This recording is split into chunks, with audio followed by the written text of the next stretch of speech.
Access to Democracy is made possible thanks to the following organizations. Recalibra Health, a new nationwide telehealth platform designed to provide safe and effective health and wellness products at affordable prices. Available products include compound GLP-1 for weight loss, as well as multiple medications for men's and women's health and hair loss, all administered under the direct supervision of expert physicians, nurse practitioners, and physician assistants. Visit recalibrahealth.com for more information. Sheridan and Dulas, PA, a family and criminal defense law firm, has been serving clients in Dakota County and throughout Minnesota for over 40 years. Ranked a Tier 1 Best Law Firm by U.S. News & World Report every year since 2009. Sheridan and Dulas are here to help you in your most difficult life circumstances. Learn more at ssdpa.com. Established in 2007 and based in New Richmond, Wisconsin, 45th Parallel Distillery was among the first 50 micro distilleries in the United States. All aspects of production occur at their facility. If you're interested in learning more about the 45th Parallel Distillery, please check their website and plan a visit to tour their facility and taste their spirits. 45thParallelDistillery.com. Truestone Financial, with locations in Minnesota and Wisconsin, has been proudly serving its members since 1939. Truestone engages, educates, and supports its members to ensure they have the tools to empower their financial well-being. Truestone Financial, your neighborhood credit union. Learn more at truestone.org.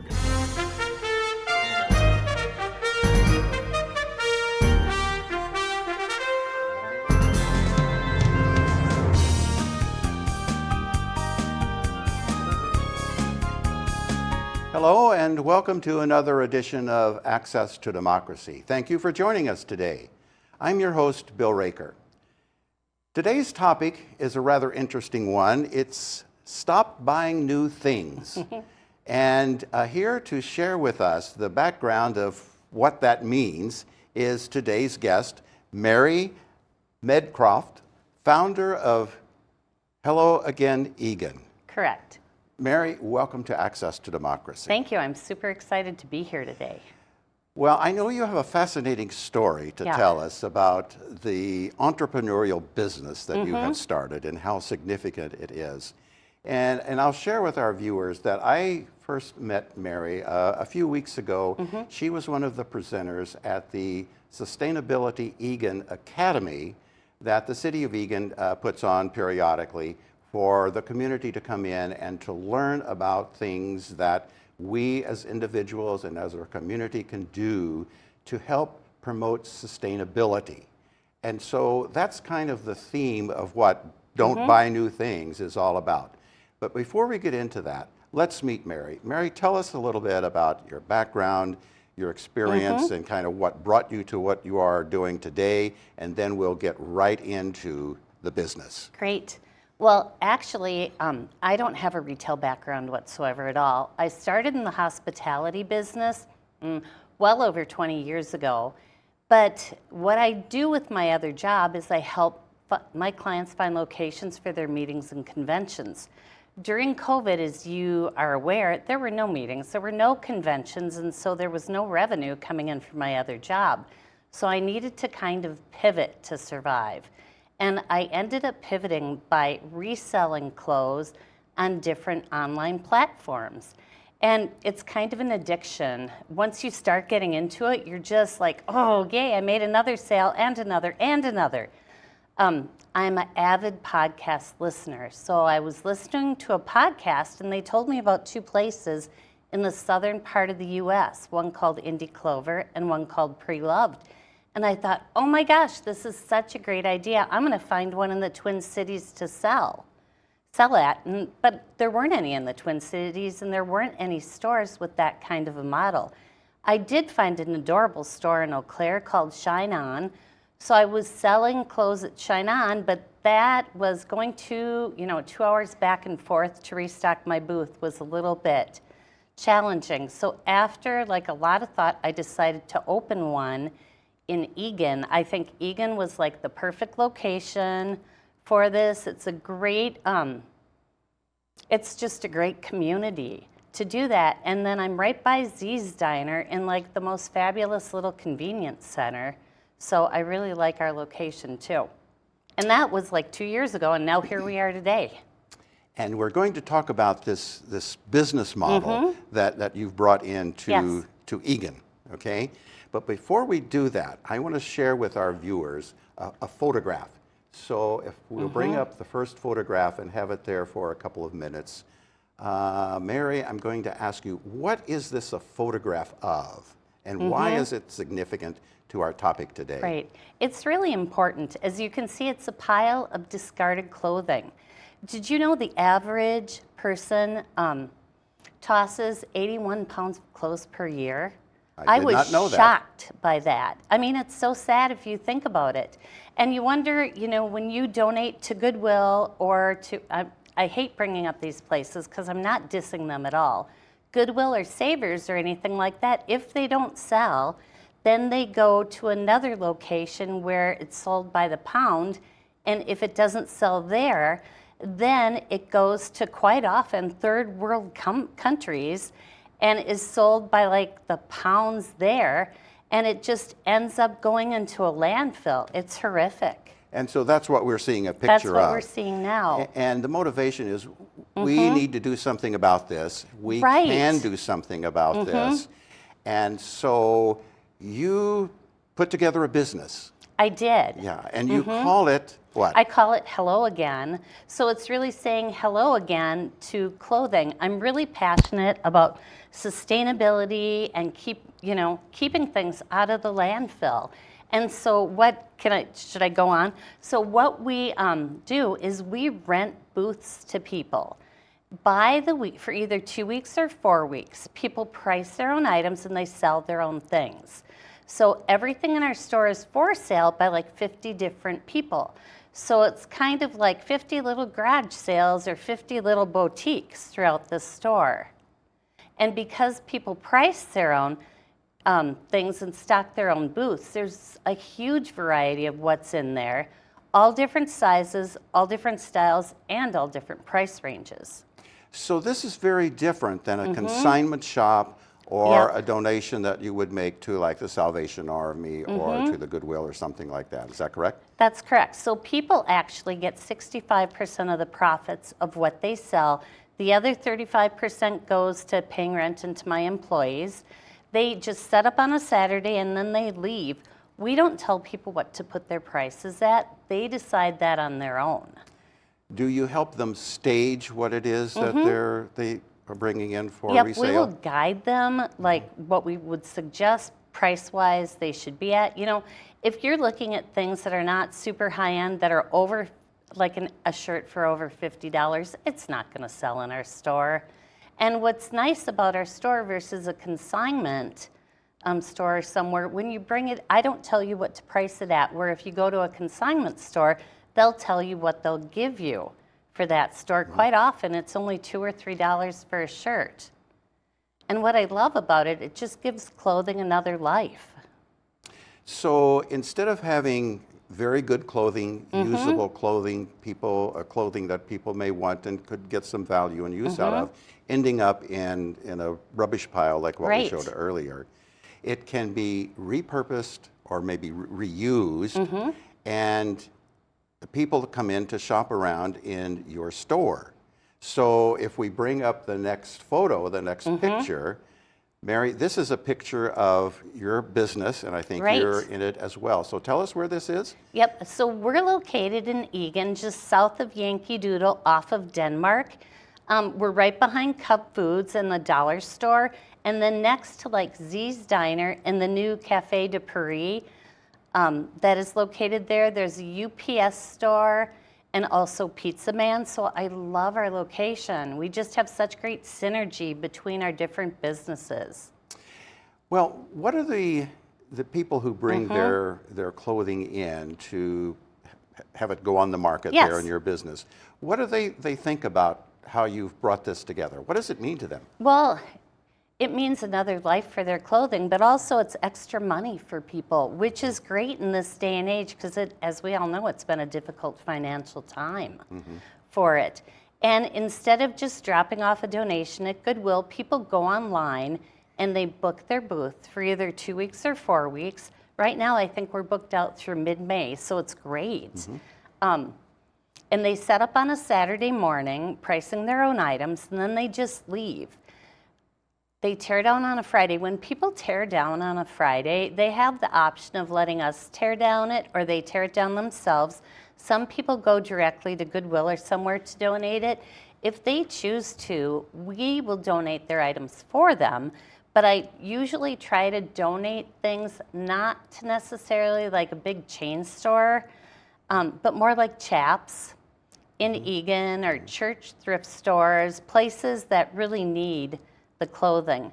I know I spoke with one of the students from Eagan High School, and he's going to do a clothing swap coming up in the near future as part of one of his projects, and we want to donate clothing to that.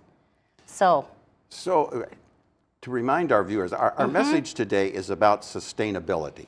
Right. That instead of wasting our resources, wasting our assets, we can do something more productive with them that helps not just us, but other people as well. Right. Yeah. And there's so many things that you can do. I mean, you can sell it in a store, you can donate it to Goodwill, you can give it to a clothing swap. I mean, you can have somebody like upcycle the clothing and, make it into something else. Vintage is also a huge market right now. Oh, it's popular, isn't it? Oh my goodness, it's so popular. I'm doing a vintage sale on Sunday, and 20s and upward, I mean the teens and upward love vintage. So imagine everything that I wore in the 1980s, kids are wearing now, and I'm like, oh my gosh, look at that. I was going to ask you to describe or tell us what vintage means in the clothing world. Well, in the clothing world, so vintage means anything that's 20 years or older. And it is absolutely amazing how these teenagers and 20-year-olds want things that are like from the 80s, 90s, Y2K. Rare finds are when you can find something from the 40s, 50s, and 60s. But people are looking for that. And they are. It's so funny. Let's take a look inside your business, inside your store. So we'll bring up our third photograph. Good. And so we see an array or display of different items in your store. Tell us a little bit about how you put things together so that they look attractive and that people want to explore them. Right. And so we tell people when they're renting a booth from us and when they're setting up, fill up your booth. You have all that space. Don't just hang clothes. People can hang 35 to 40 items, but we also have 4 smaller shelves and 2 larger shelves. Sell your shoes, sell home goods, sell housewares, sell jewelry. All of that sells. Our only no's are like no food and beverage, no alcohol, and no electronics. I don't want big TVs in there, and I don't want to get involved in like the iPhones or anything like that. But otherwise, people can sell anything, and the little knick-knacky things also go too. But we currently have, I think it's 50 booths that are rented, and then we probably have about 10 more in the store. We have round racks in the back of some store inventory things. I thrift items and a lot of vintage things that I bring to the vintage sales. So those are also in the store, along with formal dresses for prom. And right now we have a promotion where it's 35% off of dresses. Very timely. Right. I think in the next photograph that we will bring up, our fourth photograph, we show an item of fashion that's being displayed in a very attractive way. So you really focus on that. We do, because we really want it to look more like a boutique than just when you walk into some resale stores, there's like racks and racks and racks of clothing, all size smalls, all size mediums, all size larges divided up. And, good and bad, our store is not like that. Each booth is unique and different, where we have size dividers, but in one booth you can find sizes from a small to an extra large. We also cater to plus size, which I think is important because not everyone in this world are tiny, We do have people who are plus size. So that goes anywhere from, 1 through 5X probably. And so people, our sizes all change as we age, we gain weight, we lose weight. So we really want to have something for everyone. So what are some of the more popular items that are brought into your business and that move fairly quickly? Fairly quickly. Things that fly out of there, Lululemon, any kind of athleisure items really, really go fast. There's some brands that the teenagers really love, like Brandy Melville, H&M, not Quince, but Aritzia, and those go really fast. But then, other people, women look for career wear, they look for dresses, they look for shirts and pants, and a jean selection too. What's nice is we have 3 fitting rooms so people can go and try things on. Where it's such a disadvantage when you go somewhere and you can't try something on. I mean, I can't buy jeans without trying them on. And unfortunately, I'm not at the size where I can wear a sports bra and a pair of little shorts and just try things on over my clothes. Yeah. So you try to accommodate all kinds of shoppers that come in, right? Yes, exactly. All kinds of shoppers, all different sizes. And disabled people too. Our 3rd fitting room is large enough for a wheelchair, which I really love, or a stroller. Because so often, if you have a stroller and you're trying to fit it in a fitting room, it just does not work. So, Mary, tell us, is this working? It is. It's we're slowly building. We'll be open 2 years now in May. It's better and better each month, but there's bumps in the road. And what happened in the Twin Cities in January and February was not easy for anyone or any of the small store owners, well, any stores at all.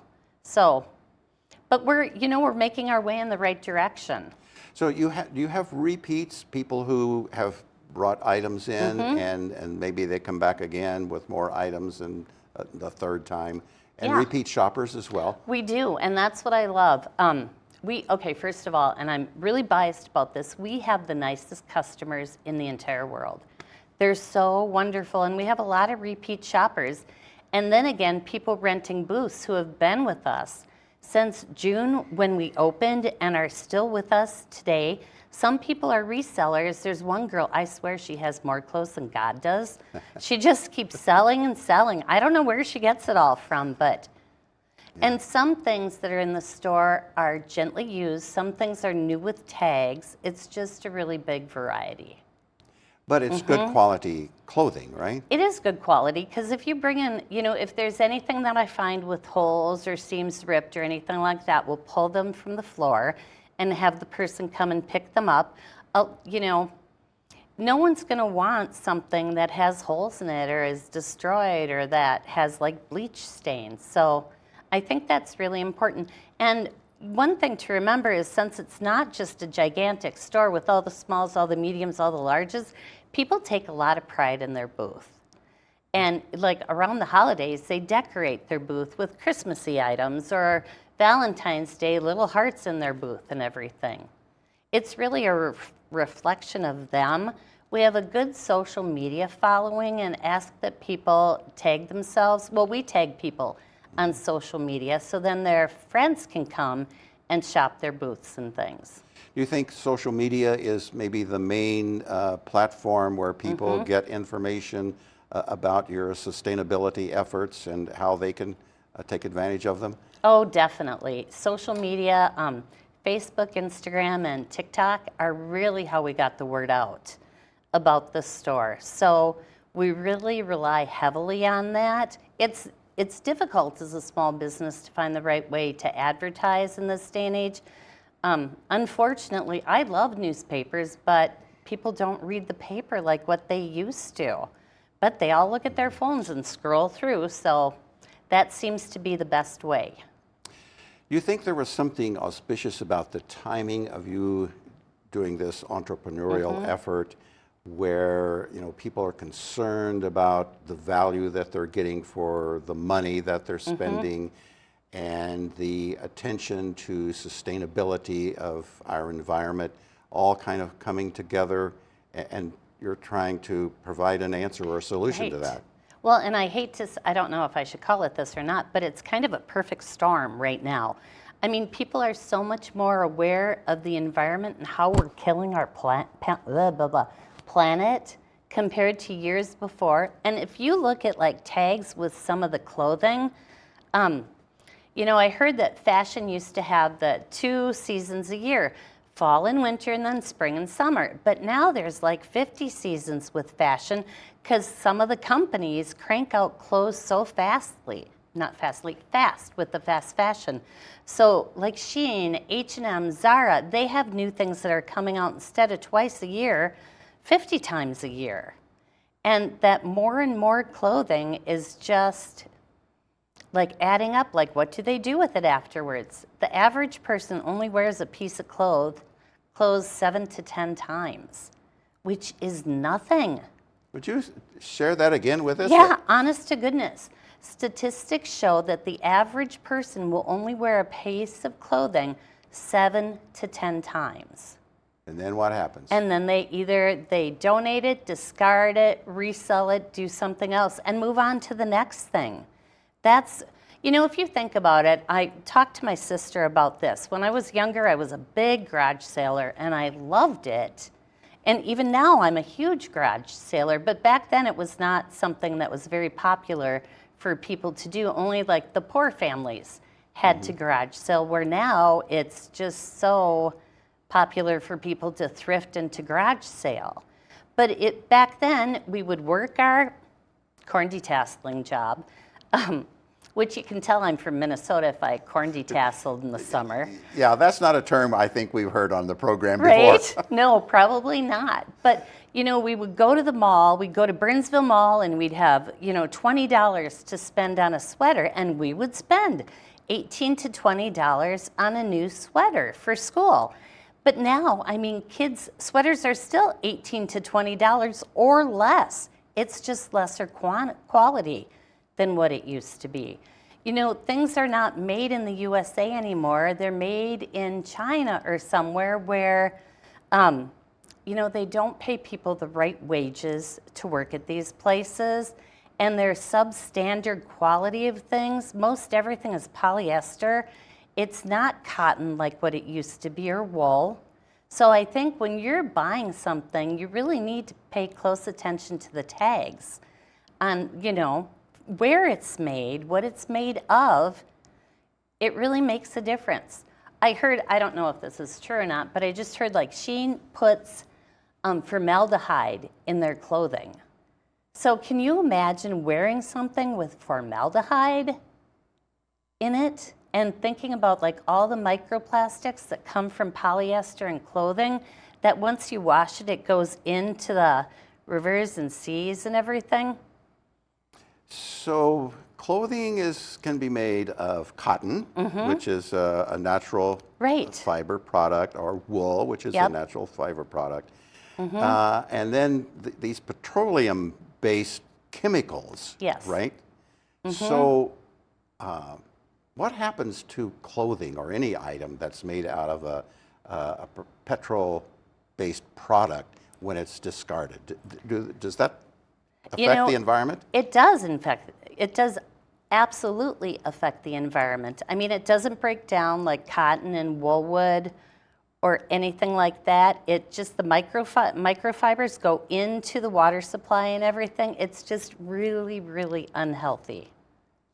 So we need to be more aware, more cognizant of the kinds of products, the materials that go into the products that we use, whether it's the clothing that we're wearing or maybe something else that we use in our everyday life, right? Yes, that's really correct. Where, I mean, if you're looking, obviously, if something is made 100% cotton or wool or silk, there's going to be a higher price tag on it. But if you are buying something that's polyester, rayon, anything like that, just make sure that after you're done with that piece of clothing, it has another life. You know, we are such a discarding society where, oh, I used it once, I don't need it anymore. It's just not the case. And so your efforts are to try to offset that, to do something about it. Oh, right? it totally is. You may have mentioned this, but we'll revisit it again. What are the demographics of the shoppers that come to your business? That's really interesting because I've tried to like do a little table and to track things. In the morning, Monday through Friday, I have shoppers from like 10 a.m. until 1 p.m. that are more like me, more like a senior shopper, because people go to Z's and eat, they drop things off, then it kind of gets younger as the day goes on. Then we have the people who go to the UPS store or OsteoStrong and then come in there afterwards. So the age starts older and it goes down as the day goes on. And then we have the after school kids, college kids on weekends. So you think this kind of business that you've started up here is going to become more popular, and people are really going to visit stores like this more often? Yes, I do. In fact, since we opened, there was another store that's a similar model to ours that opened in the Uptown area. There's more and more resale stores that are opening all the time. I just think people are much more concerned about sustainability than what they used to be. Why do you think that is? I think people don't want to see, you know, with the whole climate, climate crisis, people really care much more than what they used to. And another thing, too, that's interesting is we have quite a few male shoppers that come in, where we have Carhartt, Harley Davidson, vintage guys. Some people even have opened like guys' booths to sell their items, which Really? is awesome, because you wouldn't think we'd have that many men, but we do. I wouldn't have thought that. No, it's getting more popular too.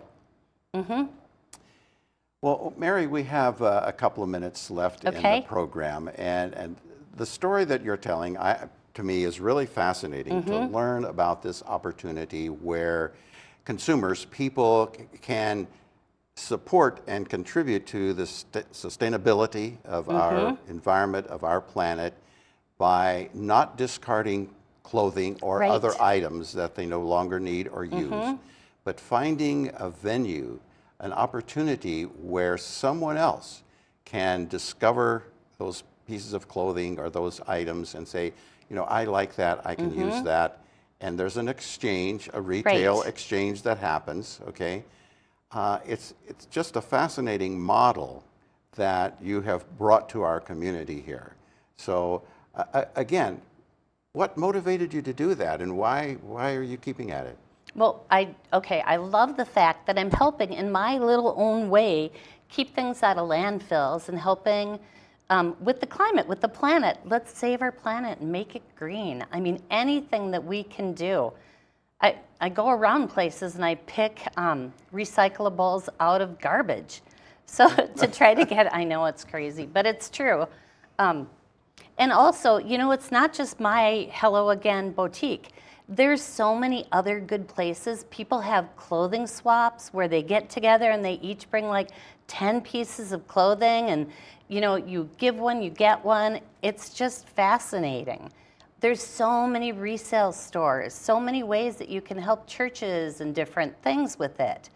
Any of the treatment programs for adults, and I mean, caring and sharing hands, everyone could use things. So I just think it might take an extra step instead of tossing something, but take that extra step and don't let things go into landfills. Before we end the program, let's go back to the first photograph that we showed of this pile of rubbish. Pile. Yes. And ask our viewers to take some action to correct and prevent things like this from happening to our planet. Think sustainability. Think how what you have that you no longer need or use that could benefit someone else in a positive way. And when you do, think about Hello Again, Eagan, and Mary Medcraft, who's been a fascinating guest on our program today. Well, this has been great. Thank you so much for having me on here. I love to talk about the store, talk about sustainability, and talk about our planet. Well, you know, we have visitors who've been around the moon, or not visitors, but they visited around the moon and they're landing again today. Let's help protect the environment that allows us to do that. Right. Thank you, Mary. Thank and thank you for watching Access to Democracy. Thank you so much.